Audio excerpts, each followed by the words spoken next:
Jeffrey's done everything right, so why isn't it working? He went to school and he studied as best as he could. When he'd speak to girls, he was as nice as he possibly could be, and they just never seemed interested in him. Year by year by year, Jeffrey is just sick of these rejections. Soon enough, he doesn't even want to try anymore. He finds comfort in the internet and online communities and dirty websites. And then he sinks deeper and deeper into the hole of loneliness. If we zoom out, more than 90% of the entire world are like Jeffrey. What are the 10% like? Adonis!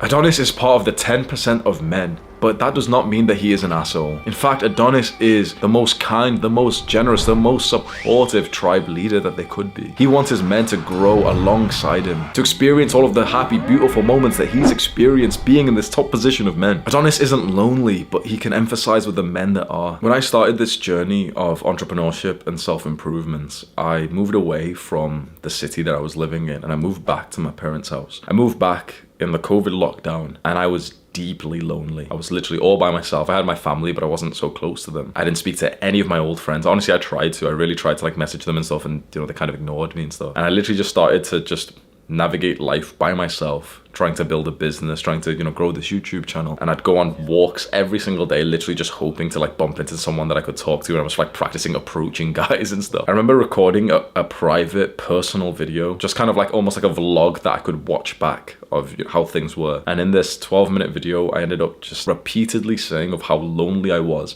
that the social and sexual sides of my life were totally just lacking. I had no male friends. I wasn't meeting any girls. I didn't have any level of intimacy. For around 4-5 months, I spoke to no one. I had no friends. It was deeply, deeply lonely. 90% of men are lonely, and we're gonna figure out what the consequences of this are. But first, we need to actually figure out and discuss why are so many men so lonely. There's two major reasons. One is about male safe spaces and our ability to make male friends, and the other is about the dating market and how fucked it is to try and date and cultivate love and relationships and to build a family in this modern day. So we'll talk about that first. There is a current dynamic that you probably are aware of, which is that the majority of women are getting fucked by the same few top tier guys. I don't mean to be vulgar by saying that word fucked, but that's exactly what's happening. The top tier guys, the guys in the top 10% of men, the wealthy guys who are in shape, who are very confident, and who have this masculine, stoic personality which is so attractive to women. These top tier guys, just a handful out of hundreds or thousands of guys, they're sleeping with most girls. And you might think that this is a bit too far, right? No. There's real data to prove that the top 20% of men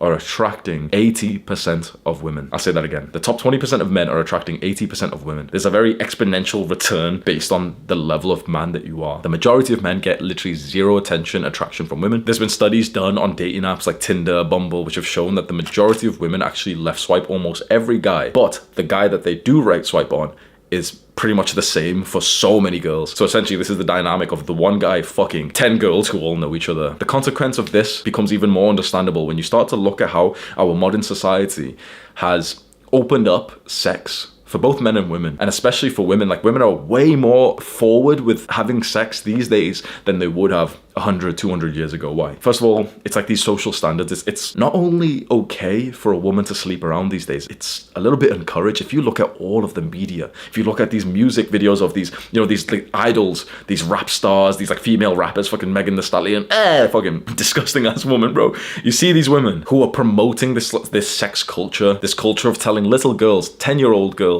like, yeah, I just fucked my drug dealer. Yeah, it was so awesome. You see on TikTok of these girls just casually saying, like, oh yeah, I just fucked 3 guys yesterday, and like, I'm really lonely still. And so society's made it trendy for a girl to sleep around these days. Now couple that with the fact that there's no longer this constraint, this restriction on women's sexuality that came from our faith in God when everyone was religious. It was this idea that you couldn't have sex outside of marriage, and especially for women, because there was more consequences to that. Women are certainly more vulnerable to the consequences of casual sex that can impact like your soul and your ability to fall into love and really respect the person that you end up marrying. Then with the sex revolution that started, I think in the 60s, the 1960s, there was the birth of the contraceptive pill, and suddenly women now had the possibility of having casual casual sex without the risk of pregnancy, and so many women hopped onto the pill. And what that meant now is not that many consequences for a woman sleeping around. There is very severe consequences for the long term, but most people don't think long term. Most people only ever think short term. And in the short term, she can't get pregnant because she's on the pill. Her friends are not only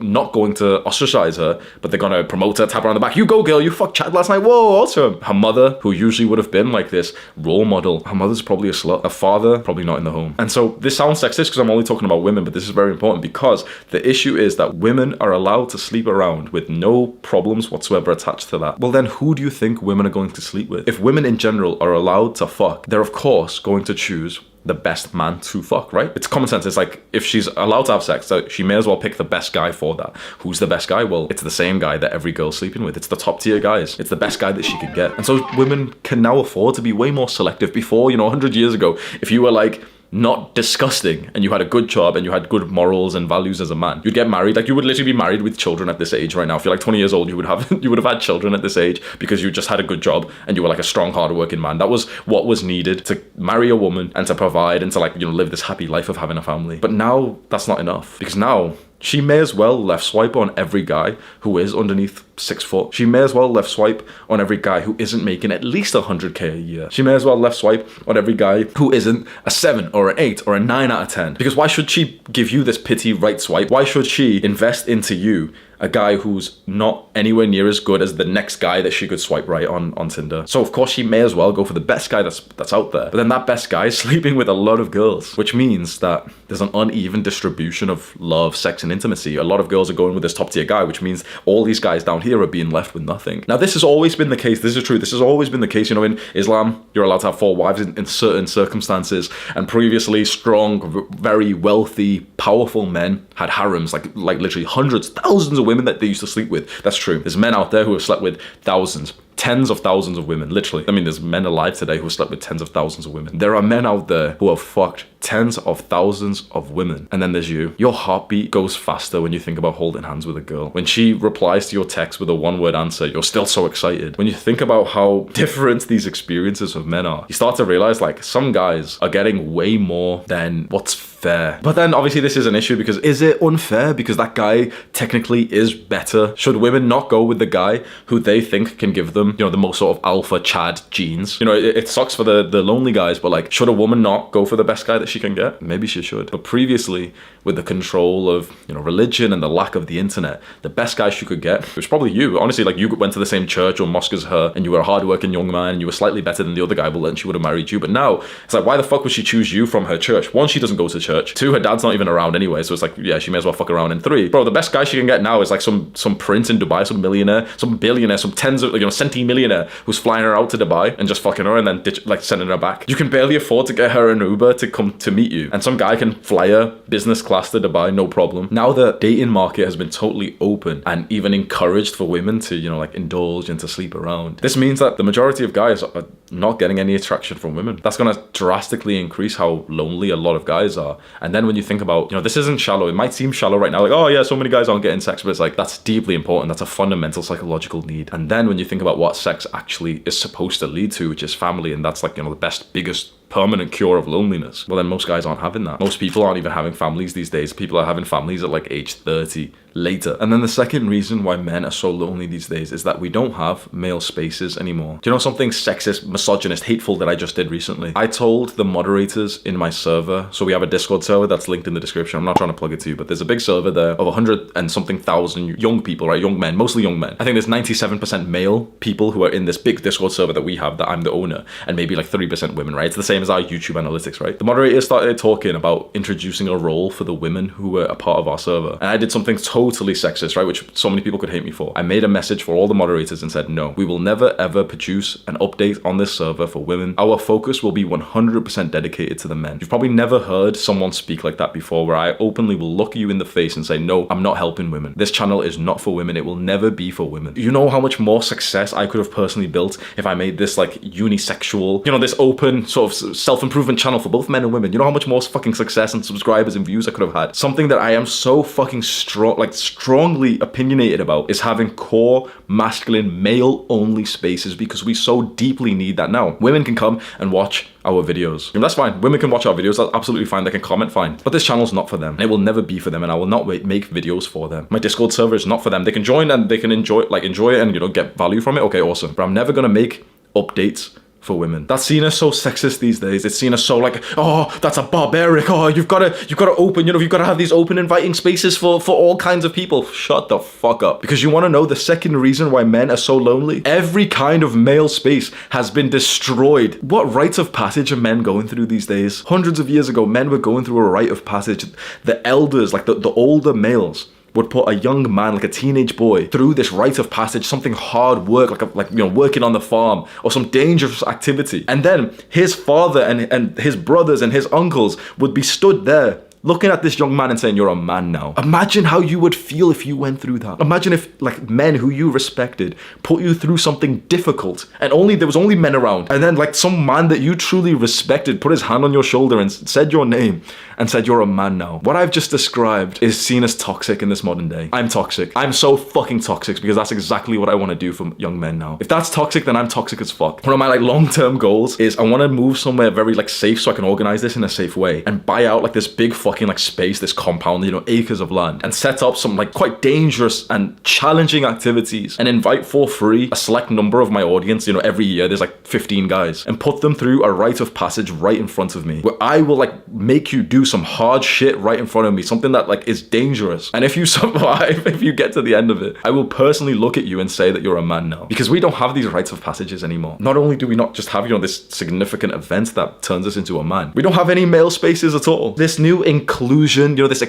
what's that word, inclusive sort of era where like we're not allowed to just have like a boys club anymore. You know, the Boy Scouts in America allow girls in there. You know, male sport teams are getting pressured to allow women in them because, yo, well, you can't just have a space with just guys. That's toxic. So what was once this core, strong group, you know, multiple groups all around the world that was just full of men actually being men together with a sense of competition and our male masculine values, it's being destroyed and took away from us. Bro, this shit pisses me off, honestly. Do you know how many female homeless shelters there are? Lots and lots and lots. It's actually becoming like an issue in America where a lot of male homeless shelters are getting essentially like destroyed because they're being pressured to let women in, and eventually once you let women into like this homeless shelter, kind of have to like change the rules and, you know, change the sort of structure that eventually what was once a homeless shelter for both men and women eventually has to become just for women, because then there's like an issue of like, you know, putting quite like, you know, homeless, dangerous, drug addict kind of like people all together. There's actually a lot of like these sad accounts of a bunch of homeless guys who can't even find any kind of shelter to go to because they're not women. Imagine being homeless, bro.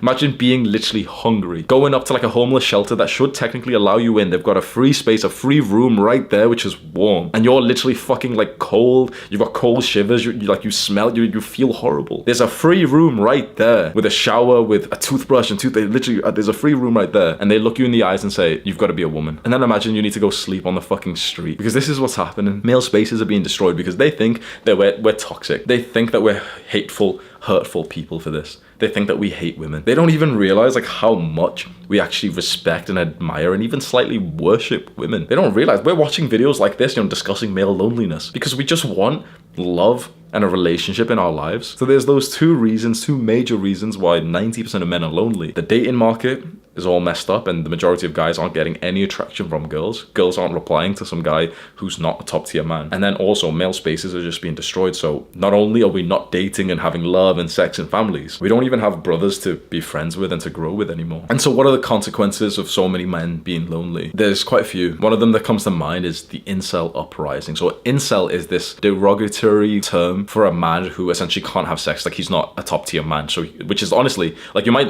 if I ask you what percentage of men are incels, you'd probably say like, you know, 10%, 5%, 20%, something like that, right?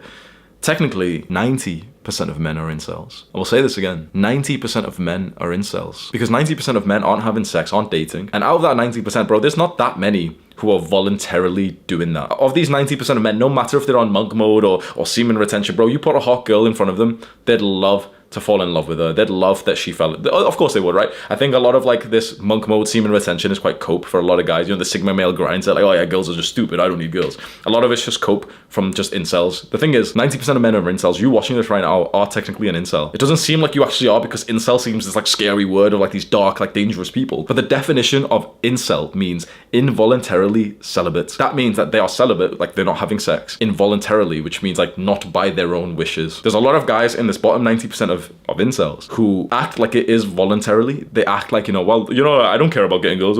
It's a cope. 90% of men are incels. To be an incel, you don't need to be like these ones that get put on the news when, you know, they've like shot up some school or something like that, because that's more of like a terrorist. That's more of like, you know, this dangerous criminal, killer, murderer, right? An incel simply is by definition just a guy who can't get laid, a guy who can't have sex with girls right now, a guy who's not getting attention from girls. If you get less than 10 matches a day on Tinder, which is more than 90% of men, then you're probably an incel. That's actually fucked how many guys are in this group. And so there may be some kind of incel uprising, which is an uprising of the 90% of men who no longer have this fundamental need of sex, love, intimacy, and family checked off. And so we may see a lot of more like dangerous criminal murderer incel attacks. We may see more incel attacks where, you know, someone's like shooting up and being violent and hurting other people. We may also see so many of this group of men start killing themselves. Now, suicide is already so common in men. It's so common. To think that it's like a female problem pisses me off, honestly. Like, I've seen adverts before that have literally said 1 in 4 suicides are women, and then it's like a hotline for like you know, women's like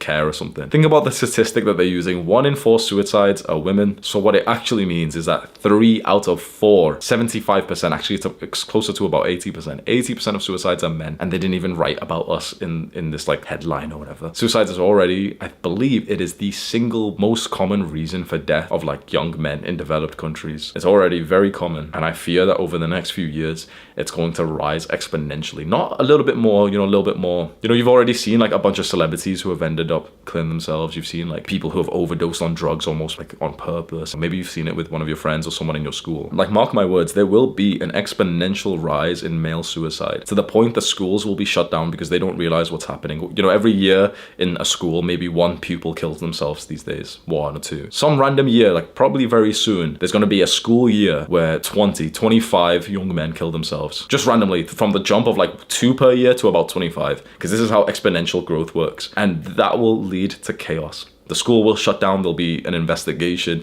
You'll see this on the news. Suddenly, in the space of 2 weeks, 3 celebrities, male that you really love, will kill themselves within the space of a couple of weeks. You'll see this soon, bro. I promise you that chaos and, you know, bad, hard times are exponential. I promise you will see this. Because what do they have to live for? What does a man in the modern day even have to live for? If you're in the top 10% of men and you're wealthy, you've got status, you're attractive, you've got a girlfriend, or you've got multiple girls, okay, fair enough. You've got a lot of boxes checked off. But if you're in the bottom 90% of men, you're not even wealthy, so you still have to go to some shit job every single day. You're not even making much money. You can barely even afford your groceries anymore because stuff's so expensive. The energy bill is fucking atrocious. So you're literally hungry and cold. Like, literally, bro. The modern man is hungry, cold, and lonely. What do they have to live for? They're not gonna have families. The hope that a lot of guys do have, oh, you know, maybe these girls will turn around. You know, maybe she'll realize that like, you know, like, this is the dynamic of the little friend zone, little beta male who sees the girl keep getting fucked over by the chads, by the alphas, and eventually he hopes that she'll eventually, you know, like, change her life around and realize that those jock arsehole type of guys, you know, those alpha, high testosterone type of guys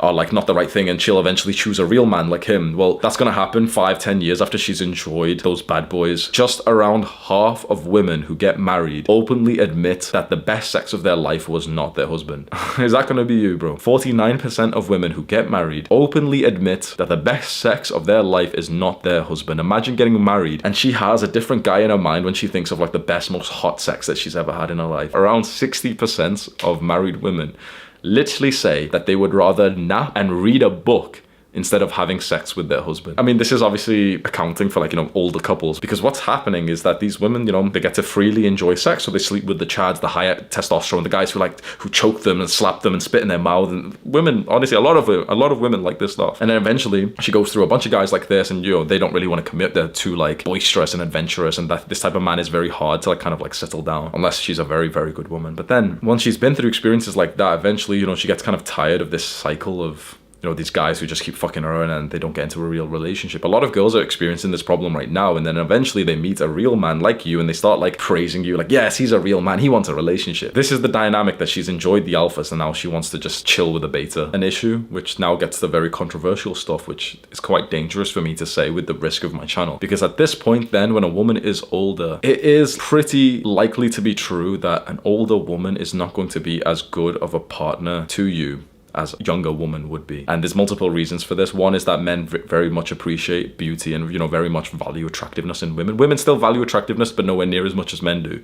And women generally are more attractive being younger. Generally, like, a woman's attractiveness on average seems to peak at like 22, 23. And for women, it was actually not that case at all. For women, if you imagine like some 30-year-old, she's not going to say like, oh yeah, men are most attractive at 18. She's not going to say that, is she? Women generally was in line with their own age and oftentimes a little bit older, which is the dynamic which we've always seen. Women generally prefer men who are older than them. Men of all ages are most attractive to an 18-year-old woman. The issue then is that if you're this guy that this woman eventually settles down with because you're a real man, but this is years after she's already experienced like the party lifestyle, and, you know, maybe she's a victim of the sort of bad nutrition and bad mental health, and, you know, everyone's kind of like overweight these days and everything. Chances are, like, she's just on this physical vanity level, she's not going to be as attractive as you potentially could have gotten if you like attracted her first. Then it's also this more red pill shit of like, if a woman has experienced more relationships and more sex with different guys through her life, then it drastically decreases her ability to be like a good wife and also mother for your children. It drastically increases her likelihood of cheating on you and also of divorcing you. This is statistics and like real fucking studies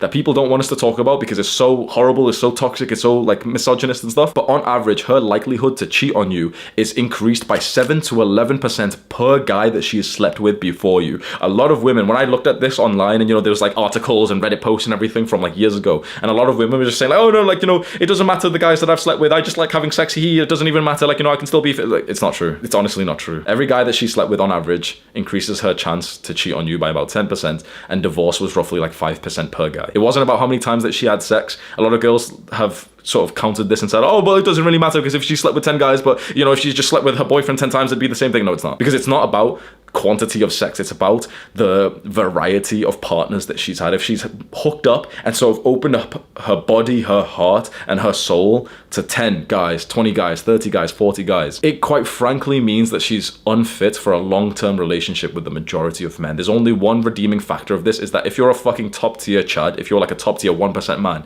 and you meet a girl who has slept around, but you are literally the best guy that she could ever get in her life, then it seems like maybe she'd still pair bond with you. But what we're talking about is the destruction of a woman's ability to pair bond due to the amount of guys that she slept with before you. The term pair bond means when a woman totally falls in love with you to the point that she idolizes you and you are that masculine figure who like is the most important thing in her life. And that is absolutely essential for a good long-term secure relationship. A lot of fucking people will argue, oh, well, you know, career studies. Once we understand this like brutal red pill truths of the world, which is, you know, women's sexuality kind of leads to chaos and it leads to their own unhappiness and it leads to the loneliness of men. What then happens is that families start to disappear. The more men who are lonely, which starts from, you know, women's sexuality and feminism and everything, families start to be sort of zoned out, because there's no point getting into a family when if you're a top tier guy, you can fuck girls without being into a family, and if you're a bottom tier guy, you're irrelevant anyway. So the nuclear family is decreasing a lot. A lot of people just staying single, not having children, which is not ideal for a country, because when a country has a reduction in families, the country gets weaker. Good morals and strength starts with the family, and honestly, really everything starts with the strong masculine father figure. Literally everything is about the father. I don't know, is this controversial? Is this common sense to anyone else? But like the future of a country is literally just determined by the quality of their fathers. And if there's no fathers here in this like godless Western countries, because everyone's lonely, no one's having families and everything, the men here are weak, the women here are very promiscuous. When a country doesn't have many families, like it will start to degrade its strength, its morals, its values. And not quickly, but over time, certainly over time, that country just gets weaker and weaker and weaker. It gets more progressive, it gets more like feminist, it gets more like left wing, and they start taking away funds from their military. They start letting in immigrants, which like sounds racist coming from a brown guy and everything, but like you'll see why this is important. The country becomes way more individual and free and liberal, and I'm not too much into politics, so I might be wrong here, but essentially those are the political views of quite weak people. And I don't say this as an insult, it's just generally like strength comes from this lack of tolerance. The left is a lot weaker and more, like nicer and more sort of feminine with this thing of like, oh, well, if you're not rich, like we'll give you some free money, don't worry. With these values of a country, it starts to get weaker and weaker, but you know, this is the point which a lot of these Western countries are in.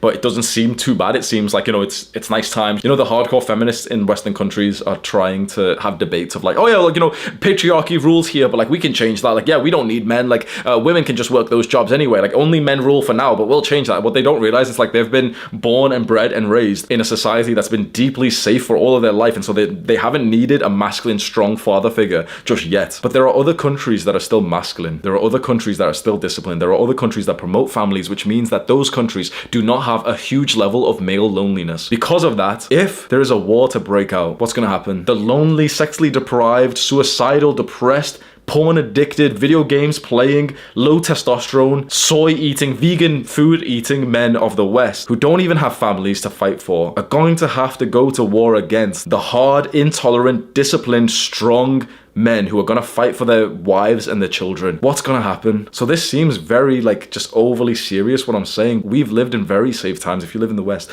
we've lived in very safe times, and those times may be getting close to an end, because right now there may be other countries out there right now that see these countries that we are in the West, in the UK, the US, and they just see them as like easy pickings. Not just yet. Let's let these countries degrade their values a bit more. Let's let TikTok keep ruining the young generation. I will say this again, there are some countries out there that are still strong. There are countries out there where men are not lonely and they have families. Click and watch this video right now. Do the hard work, especially when you don't feel like it. Mwah.